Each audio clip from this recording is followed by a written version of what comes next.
اعوذ باللہ من الشیطان الرجیم بسم اللہ الرحمن الرحیم۔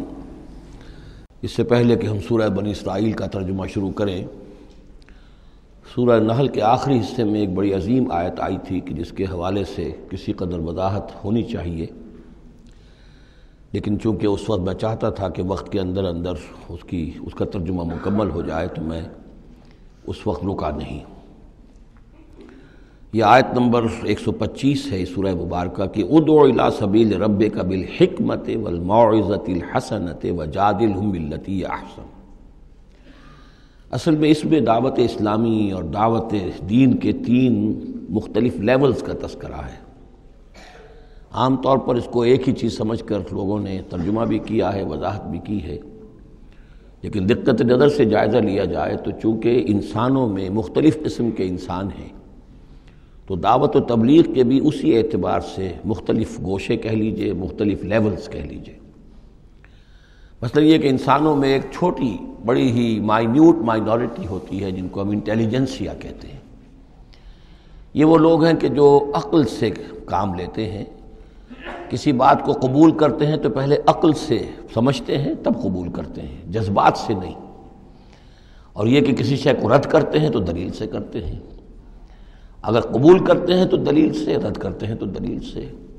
یہ انٹلیکچوئل مائنورٹی آپ اسے کہیں یا انٹیلیجنسیا کہیں، یا یہ کہ اس کے لیے برین ٹرسٹ بھی ایک لفظ ہے کہ ہر معاشرے کے اندر اس طرح کے لوگ ہوتے ہیں، اور یہ ہوتے بہت کم ہیں تعداد میں، لیکن ڈیسائسو ہوتے ہیں۔ اس معاشرے کا جو بحیثیت مجموعی رخ ہے وہ یہ معین کرتے ہیں۔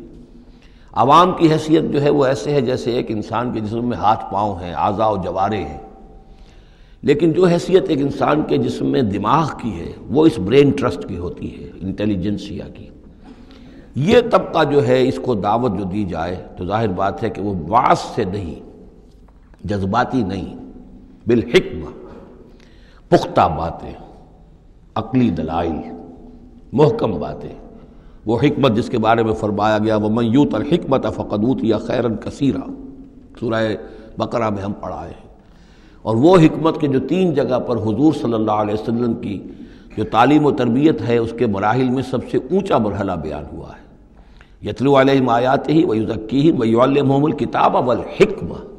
یہ حکمت جو ہے گہری باتیں، دانائی کی باتیں، عقل کی باتیں، مسلمہ اصول، ان کے حوالے سے یہ سمجھنا کہ کس شے کی اہمیت زیادہ ہے، کس شے کی اہمیت کم ہے، کیا چیز پرائمری امپورٹنس کی ہے، کیا سیکنڈری ہے۔ ان چیزوں کو جاننے والے لوگ جو ہیں، جو اصول پہچان لیتے ہیں، پھر اصولوں کو منطبق کرنا جانتے ہیں، تو ان کے لیے دعوت جو ہے وہ بھی بہرحال اسی سطح کی ہونی چاہیے کہ وہ دعوت جو ہے دلائل پر، براہین پر۔ جب قرآن کہتا ہے اپنے مخالفین سے ہاتھو برہانکم ان کنتم صادقین، لاؤ دلیل لاؤ، تو ظاہر بات ہے کہ پھر ان کے مخاطبین جو ہیں ان کو بھی حق پہنچتا ہے کہ وہ دلیل طلب کریں۔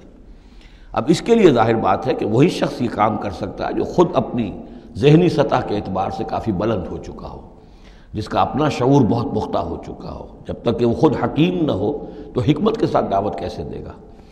لیکن ایک ہے عام سطح لوگوں کی، عام لوگ جو ہیں جن کے دماغوں میں اس طرح کے کوئی فطور نہیں ہوتے، کوئی وہ عقل کی چھلنی لگی ہوئی نہیں ہوتی، ان کے جذبات جو ہیں اچھے، اگر جذبات اچھی بات کہی جائے تو جذباتی طور پر بھی اپیل ہو جاتی ہے۔ یوں سمجھیے کہ دل جو ہے ان کے کھلے ہیں، کھلی کتاب کے مانند ہیں، آپ جو چاہیں لکھ دیجئے، جیسے کھلی صاف سلیٹ ہے اس پر آپ نے جو چاہا لکھ دیا۔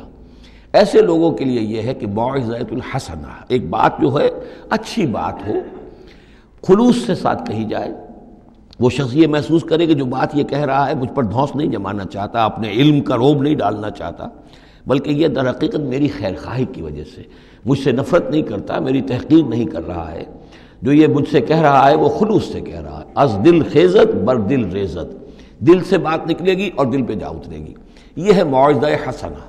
عوام الناس کے لیے دعوت جو ہے وہ اس لیول کے اوپر ہوتی ہے، وہ زیادہ عقلی اور منطقی اور بحثیں اور ان کے سامنے فلسفے کی جو ہے وہ کتابیں کھول کر آدمی بیٹھ جائے تو یہ گویا کہ ان پر ظلم ہے، یہ ان کے لیے تکلیف مالا یطاق ہے۔ تو سب سے اوپر کا لیول ہے ادعو الی سبیل ربک بالحکمہ، پھر ہے والموعظۃ الحسنہ عوام کے لیے۔ نمبر 3 وہ ہوتے ہیں کچھ لوگ معاشرے کے اندر کہ جو لوگوں کو گمراہ کرنے پر تلے ہوتے ہیں۔ مثلاً عیسائی مشنریز ہیں، انہیں تو خرچے ملتے ہیں، ان کے تنخواہیں ہیں، ان کے بجٹس ہیں، بڑی بڑی حکومتوں کی طرح کے بجٹ ان کے ہیں، ان کی ٹریننگ اس لیے ہو رہی ہے، انہیں خاص خاص ایشوز کے اوپر ٹرین کر کے بھیجا جاتا ہے مناظرہ کرنے کے لیے۔ قادیانیوں کا نظام ہے، بہائیوں کا نظام ہے، ان کے لیے یہ ہے کہ لوگوں کو ٹریننگ دے کر وہ مجادلے کے لیے، مناظرے کے لیے، بحث کے لیے، اس کے لیے ان کو تیار کیا گیا ہوتا ہے۔ یہ بات مان کر دینے والے نہیں ہوتے۔ آپ خلوص کے ساتھ ان سے بات کریں گے تو وہ در حقیقت وہ تو یوں سمجھیے کہ ادھار کھائے بیٹھے ہوتے ہیں اس پر کہ انہوں نے بات نہیں ماننی، بلکہ یہ کہ لوگوں کو گمراہ کرنا۔ ان کے ساتھ جدال کرنا پڑتا ہے، جو جھگڑنا بھی پڑتا ہے، بحث بھی کرنی پڑے گی۔ لیکن اس بحث میں بھی جو ہمارے ہاں مناظرے کا لفظ آیا ہے، قرآن مجید میں مناظرے کا لفظ نہیں آیا ہے، مجادلے کا لفظ آیا ہے۔ جادلہم، ہاں ان سے جھگڑو، انہیں جواب دینے پڑیں گے ایسے کہ جو انہیں خاموش کر دیں۔ اگر وہ خاموش نہیں ہوں گے تو عوام الناس کے اوپر ان کا اثر ہو جائے گا۔ لیکن اس مجادلے میں بھی تمہارا اپنا اخلاقی معیار برقرار رہنا چاہیے، نیچے نہ اترو، گالم گلوچ پر نہ آ جاؤ، بہت گھٹیا انداز اختیار نہ کر لو، بلکہ جیسے کہا گیا کہ ان کے معبودوں کو گالیاں نہ دینی شروع کر دو، بلکہ یہ کہ ان میں بھی ہمیں آداب، اس کے اندر بھی آداب کو ملحوظ رکھتے ہوئے۔ تو یہ 3 لیولز ہیں، ادعو الی سبیل ربک بالحکمت والموعظۃ الحسنۃ وجادلہم باللتی احسن۔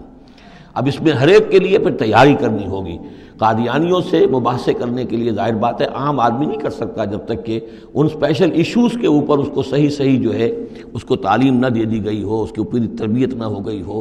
اور اسی طریقے سے جو بہائیوں نے کوئی مسائل اٹھائے ہوئے ہیں، منکرین حدیث نے کوئی اٹھائے ہوئے ہیں، تو اس طرح کے لیے جو ہے یہ 3 لیولز ہیں، ان کو سمجھ لیجیے۔ اب آئیے ہم سورہ بنی اسرائیل کی طرف چل رہے ہیں۔ صدق اللہ العظیم۔